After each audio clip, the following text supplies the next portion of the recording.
All right, creating a new inventory table. New. Yeah. Under that database. New. Table name inventory. Always start with the ID. Should I call it product? I'll just call it ID. Sure. You know what? The VM might be better because that way I can go back and forth easily with it. And to make it a primary key. Oh crap! I don't have. It is on my desk.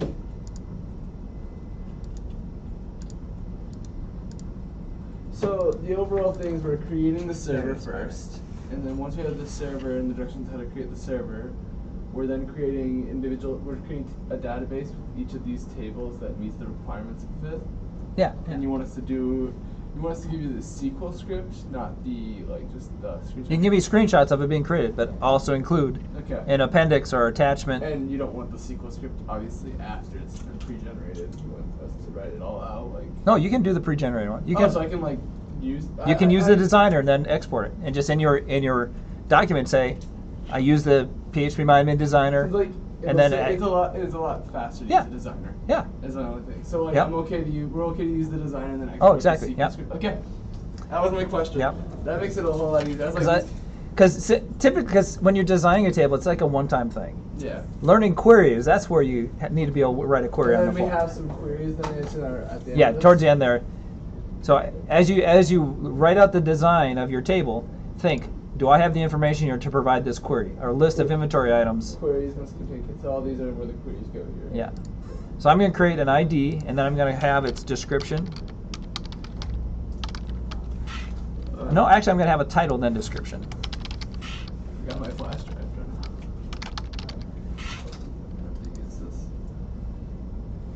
I have an extra one, I think. So I have a flash drive that I keep all my VMs on. Oh yeah, that's a slow one. Yeah. Well, it's at home, and I know where it is. It's on my desk, right here on my monitor. Oh, right. So I was gonna it's the one that has my Kali Linux and all that stuff. All right. So it's just, I think what I'm gonna do is I'm gonna set up a virtual machine that has my, I'm gonna just move a virtual machine from one disk to another. Just a file copy. That's all I've seen. I have an idea. You can just use. I think Steven showed me is TeamViewer. I mean, Chrome has a remote desktop application. I mean, you might as well just do it remotely. Well, I'll just start setting it up on my desktop at home, and then I'll just transfer it to that flash drive. Or I can just do it with my hard drive and remote it.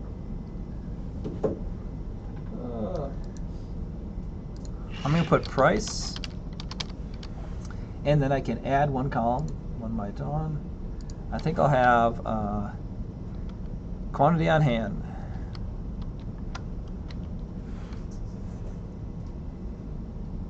Price can't be int. They don't have currency type. They have decimal or float. I'll go with decimal.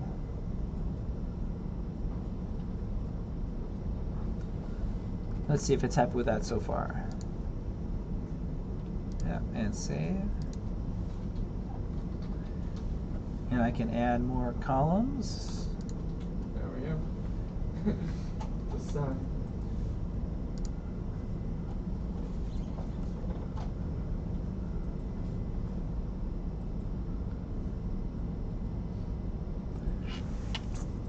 Let's see here. Do we need vendors?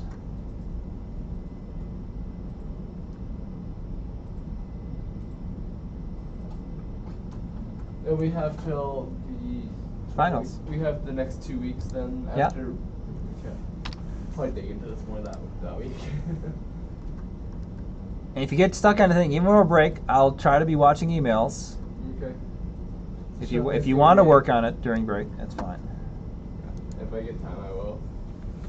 I'm gonna be in town here until Wednesday. So, you just want these four essentially tables? Yeah, all the tables needed to create these queries. I'm not asking for anything about vendors, suppliers, so we could skip a supplier table. Do you know how many? So how many tables roughly total? Like 4 or 5? Well, let's see. From the queries, we're going to have inventory. I think I already said the users will log in, right? We'll have to have a customers table. So customers table, inventory table. Oh, I'm going to have to add category and popularity. I forgot about that, and ratings. I'm going to have a transaction table. Individual tables then? Yeah, yeah. Okay, so each of those bullet points is an individual table, not a column in a table.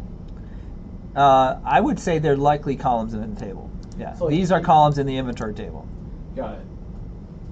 Now, I'm not giving you full information, such as description, which should be, and the title should be there in my inventory. I think I should have keywords, plural. I should allow multiple keywords. It looks like, since I'm asking for a category, that to me says I probably need a category table. So I can assign new categories as I go. So I'm going to make a category table. Where's the Oracle download for Linux found? Just It's yum.oracle. Oracle.com, right? Yeah, it's like yum.oracle.com/Oracle Linux license. Weird. Yum. Yeah, actually, it's yum.oracle.com/Oracle-Linux-ISOs. I'm on their page. Oracle 9 or 8? 9. I want the ISO for the. Oh boy. Which one do I want to use? The install ISO or the? Huh? Yeah, I would. Yeah. I don't want the. Probably the full one. I get the full, and then then I don't have to worry about getting more. I do Well, the D. I typically. They have like an install ISO, a boot ISO, and a UE. I usually do the full ISO. The install ISO then? Full, yeah. Okay. This I'll show you. This is the one I have. Yum.oracle.com ISOs, and I go with that one. Yum. Oracle.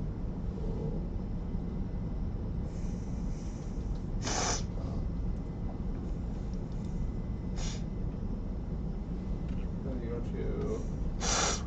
Oh, it's a different page. Okay. Downloads. Image there for x86 and ARM. One image. I'm gonna download a 8. I'm curious to see if I can get SQL running on Oracle 8. Red Hat.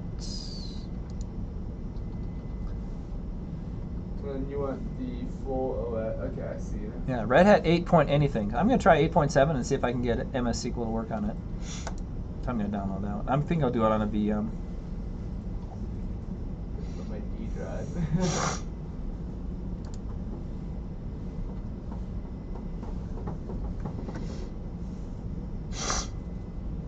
So back to my inventory. I'm going to add keywords.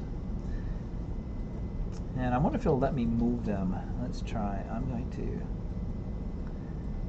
add a keyword after description. There we go. After description.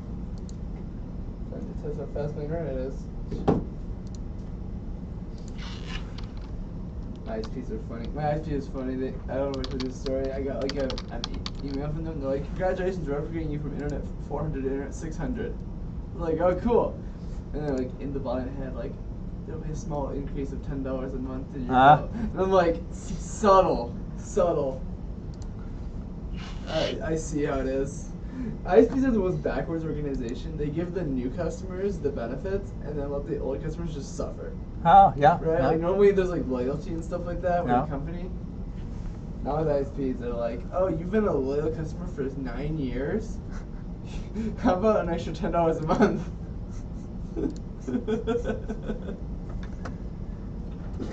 I'm going to add another column for quantity ordered.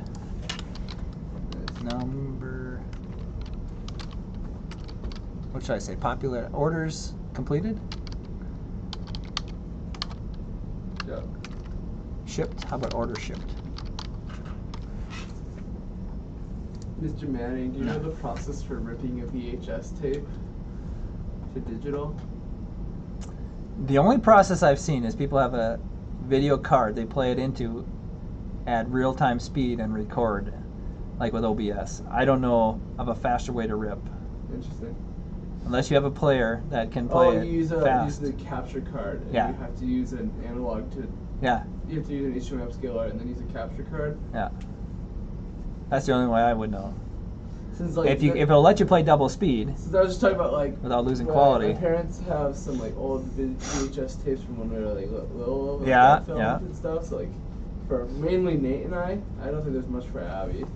But back when like home movies were just taking off and all that, my Yeah. dad was on the cutting edge. There are companies that'll do it Yeah. for maybe $10 a piece or I mean, something. it's only 10 bucks a piece, and I'm only like interested in 8 drives. Right. So my dad's willing to send it. So what I'm thinking about doing is I'm thinking about setting up a Plex server for my family, like as a whole, and that I can back up all of our DVD collections and stuff to one place. You don't have to like worry about this. So the issue is like half my parents' TV setups, they just don't have DVD drives like near the TV anymore because you're Right. streaming all this. So Yeah, like, Legacy Box will do it for about $15 a tape, a low quantity. Is that it? More discounts as you get higher quantities. 40 items for $550. I don't think we care about all the VeggieTales tapes. 20 items for $280. I don't think there's a need to reserve all my VeggieTales tapes. I think it's mainly like there's like 8 tapes that are like family videos. Yeah. And if I could get the digital copies of those and upload them to a Plex server, that way we can preserve those in like a safe spot. So I knew a guy, he got bought out of his company he was working for. And he took that money and he wanted to invest it in a VHS copying service. okay. And all the hardware was new, but he was learning about it. It took him about 2 years, I think, to learn the business. And by that time, his video capture cards were probably getting old. I don't know if he ever made any money. And I think he spent a lot of money, like $100,000 for all the equipment and Oh boy. the business, to just do the Legacy Box kind of business. Dang. Yes, my goal would be to all those DVDs and stuff that are just sitting in shelves, like consolidate all down to just like one digital library. Yeah. It's like a private one, and like there's as long as you're doing it for like personal use, you can copy and rip the CDs. Yeah. You just can't redistribute the MP4 after that. Ah. There's some ethical issues, right? Yeah. It's like so some companies are like, so far the U.S. has had a pretty like open stand on fair use of like if you own the disc and you like copy the MP4 directly off that disc, it's fair for you to use. But then if you go like the fighting line is if you try to sell it or give it like a bunch of them away for free, then it's an issue.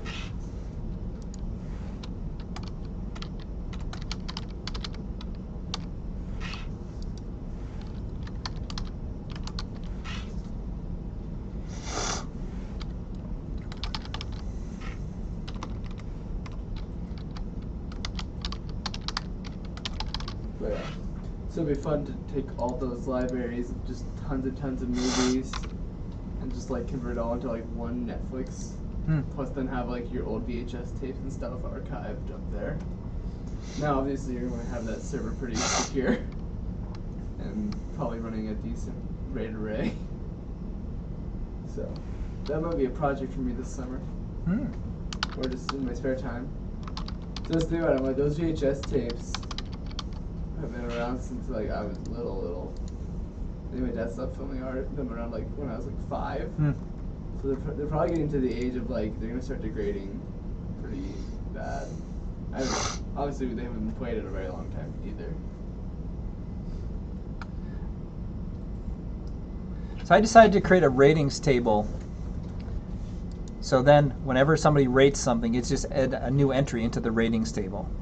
And to calculate ratings of a product, you can just do queries on the ratings table. How many, and what was the average good, bad, or ugly rate as we read through all the ratings. Can we just take a number 1 to 10? Like a drop down? Yeah. Are there drop downs? Yeah, you can make it. That would be the web page part of it. Yeah. Do we build a web page for this? Nope. No. Okay. Don't have. You can if you want. Might be fun. So you would put a value between 1 and 10, and then the web designer would have to make it so that there's a drop down. Okay. That you choose the product, and then they can choose a drop down 1 to 10. That's my HTML. And then you submit the form, and then the server-side script runs the query to enter the rating on that product. Yeah.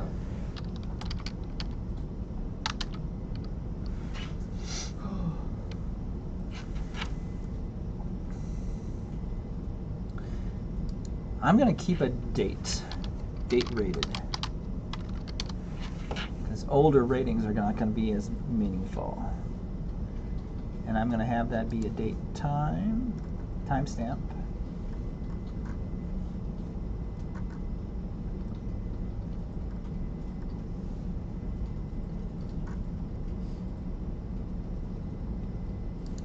And attributes or values default on current timestamp. I like to let the database give it the current timestamp if it's useful when it got created. I don't have to worry about that code for it. Let me see. Hardware. Oh, table name. Ratings table.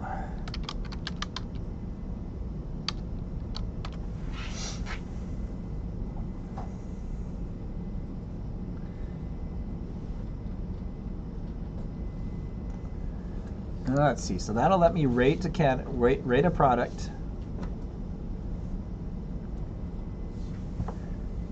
Popularity, how many are purchased?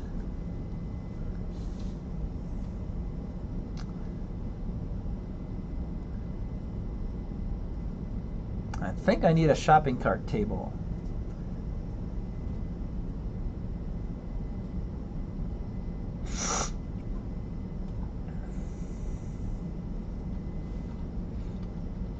I'll just call it cart.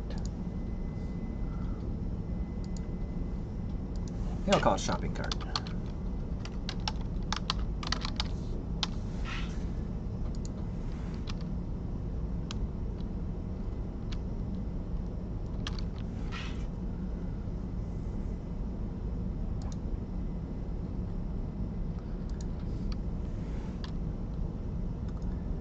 Product ID,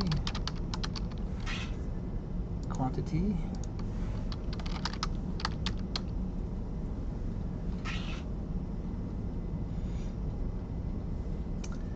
and I think I want to keep track of when it's been in the cart so I can have the cart expire.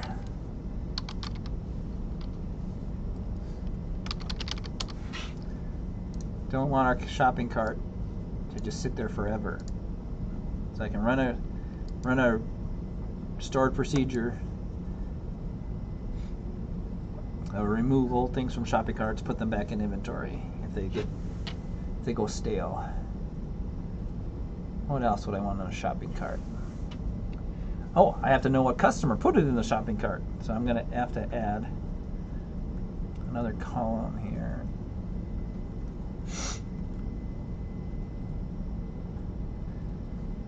I'm going to put it after the product ID. That's going to be the customer ID.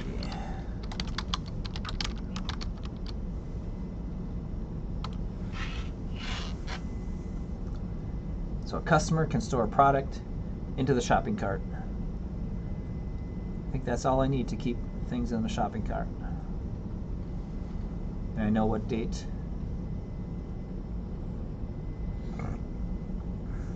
I don't think I need to keep a history of a shopping cart.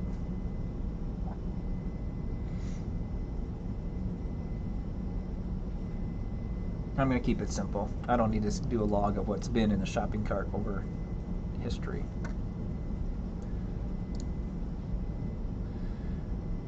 I do need to keep track of orders and invoices. That's where it gets a little more complicated.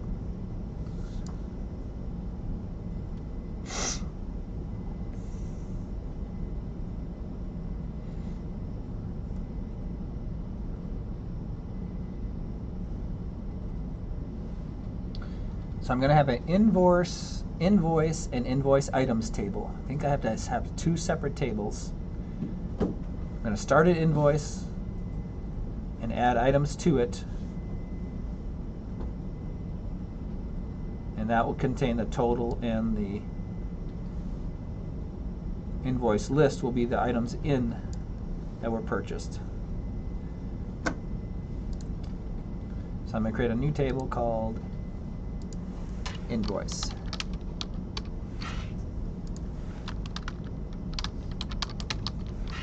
Make that auto index. Becomes primary key when I auto index it.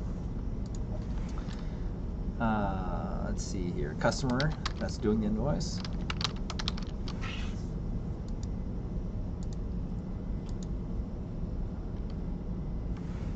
Date started.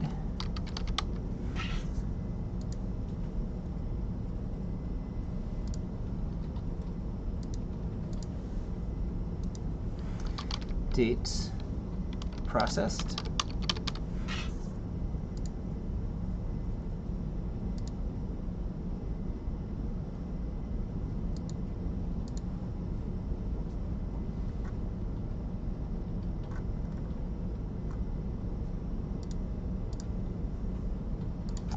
Date shipped.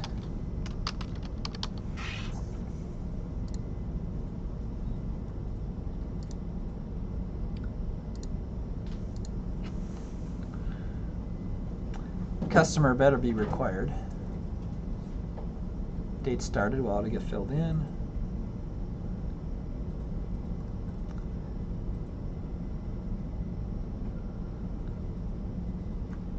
Let's add a total to it.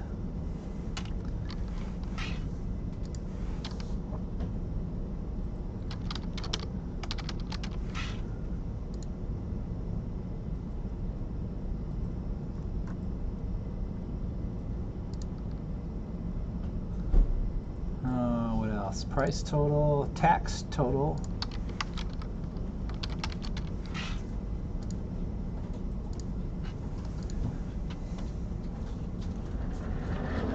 Maybe maybe they'll get a discount, so I'm gonna put a discount total.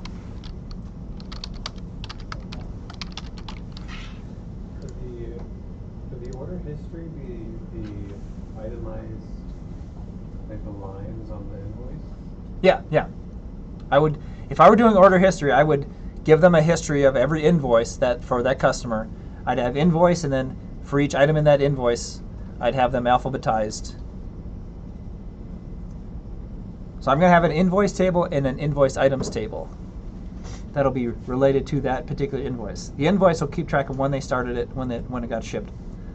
All items in that invoice.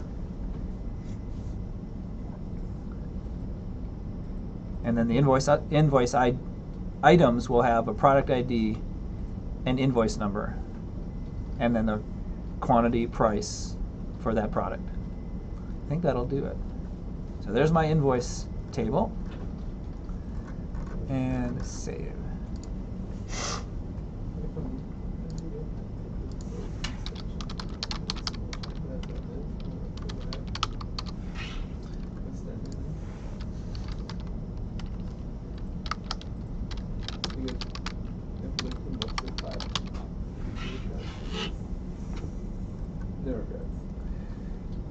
So item ID, whatever that is, invoice ID, product ID. I don't think I need customer ID because the customer is on the invoice. Oh, I'll need quantity of the product.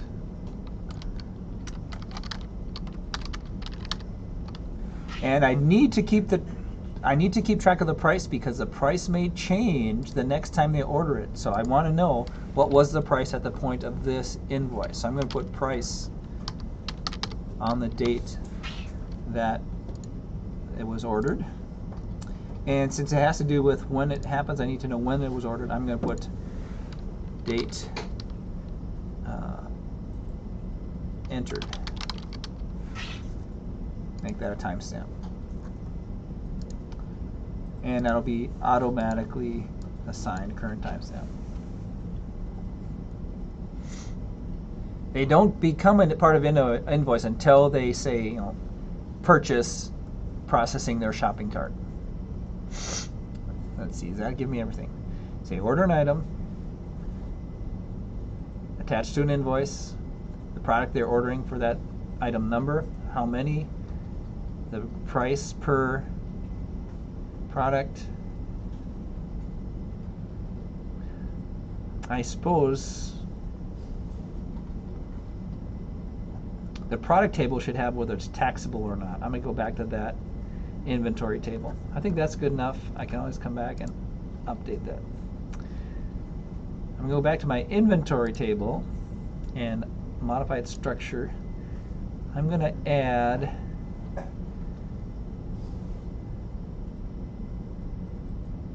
taxable. So let's add a new column. It's going to be binary taxable. Is taxable. How about is taxed? And that's going to be Boolean. And the default is going to be as defined false. I'm hoping I can type false here and save. See if it lets me do that. Why would you want to include in the invoice table? Because as the customer makes an order, like say they're gonna. Oh, let me check. In the structure of my invoice table, here's what I'm putting. The primary key, what customer for that invoice, when they actually began the invoice, when we process it, like they say, okay, process the order, and then shipping date. I should probably have a tracking number. I'm going to add tracking number.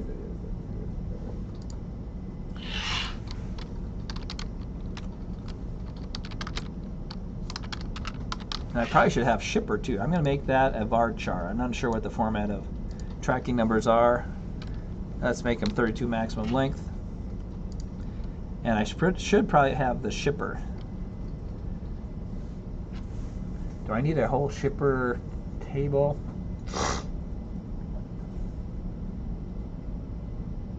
Yeah, I think I'll do that. It's so common with e-commerce. I'm going to add another column, shipper ID.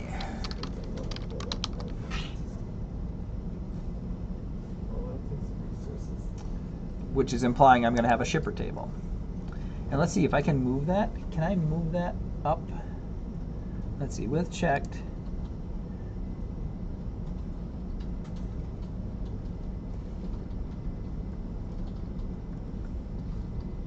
Do they let me move it? No.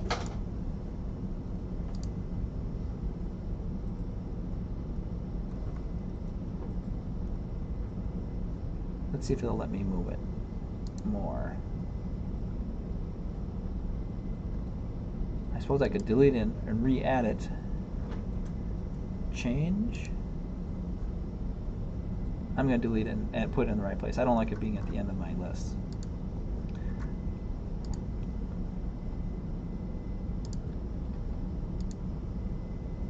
I'm going to add that after customer ID.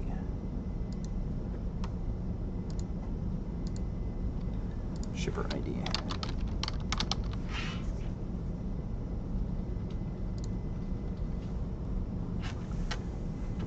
So here's what I'm putting in my invoice table. Customer that's associated with it, shipper, the date, started, process, shipped, total price, total tax.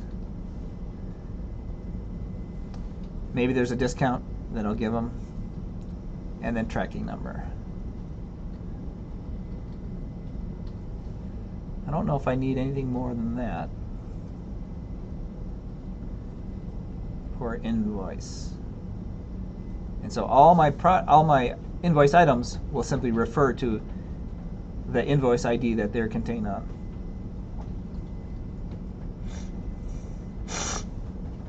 And let's see, does that give me the information, shopping cart, customer order history? So the invoices are essentially my history of orders. Because I can search for all invoices based on a customer and sorted by date And that should give me then all the items in that invoice as well as the total. So I should be able to do order history from all that.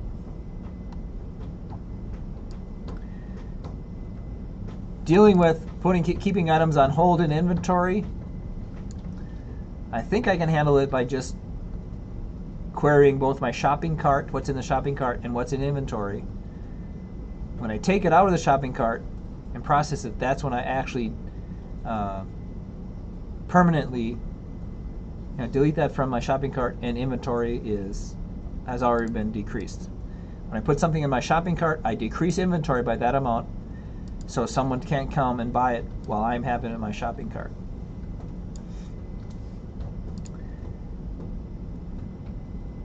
Oh, payment method. Oh, I forgot about that. I think I need to add payment method to my invoice. So let's go. I'm going to add it after shipper ID. No, I think I'll add it after customer ID. I'm going to go add a new column after customer ID. I'm going to call it payment type. I'm not going to store credit card numbers. Do not like to do that.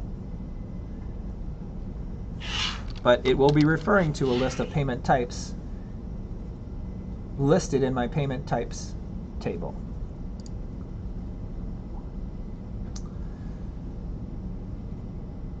Because I want to be able to modify in the future what my payment types are, I'm going to make a payment type table.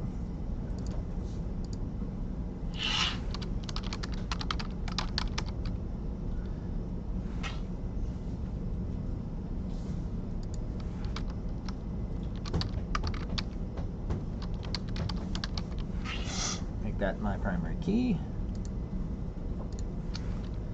Name.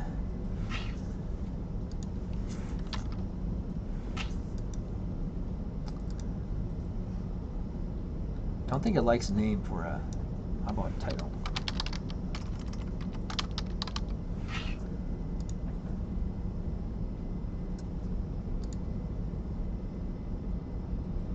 And in my code, I can decide what to do depending on what payment type, cash, check.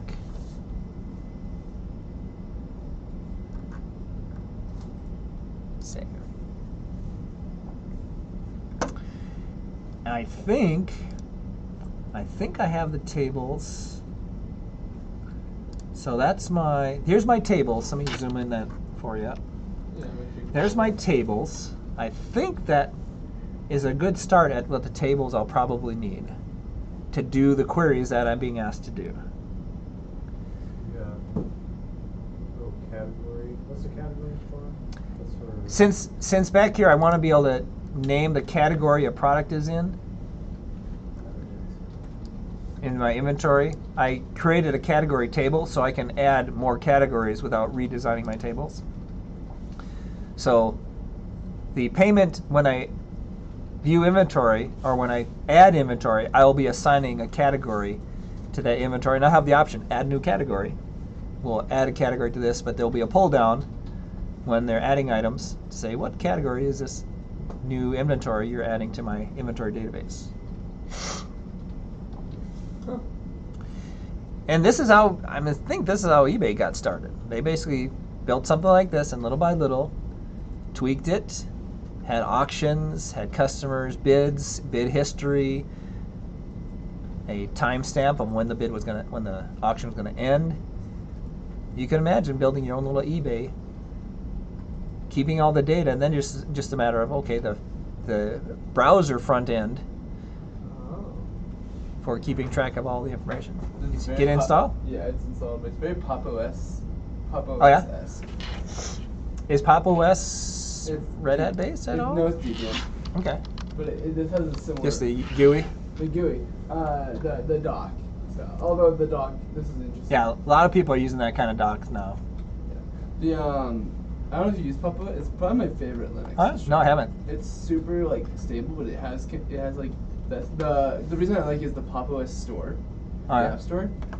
The best Linux app store I've ever used. It has things like Steam, really? in it. And you can download Chrome directly from it. It's a crazy good. So it has like this very full-fledged app store. It's super feature-rich and has like Proton built in. I don't know if you've heard of Proton. No. It does like x86 video game Oh. program emulation. Oh, okay. Like it'll emulate. It can emulate Windows games on PC on Linux. Have any of you heard of Elisha's work on the Mercy ships? A little bit. Just a bit. I'm thinking we should pay him to do a little talk on his Mercy ship experience. Hey, money? Sure. Do a TED talk, become famous. Cool. You said this should already have. Hey, I think it'd be a great. What's the Emmaus blog? Yeah, I think the Emmaus podcast, that'd be a great little topic for a student experience on the Mercy ships. And get I think you should demand royalties. Oh, I actually gotta run. Have a great Thanksgiving. You too. Would you ever think of doing that if they asked you, Elisha? Sounds very interesting to me. I know, not in the middle of all your final stuff, but I mean, I'd be interested in doing it. Just I think SMF should at least hear it. It's gonna go viral. Go viral. Oh boy. I don't think he wants to.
You're welcome.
How goes the coding, John? Oh, not too bad. In the works of C++ and Qt. Yep.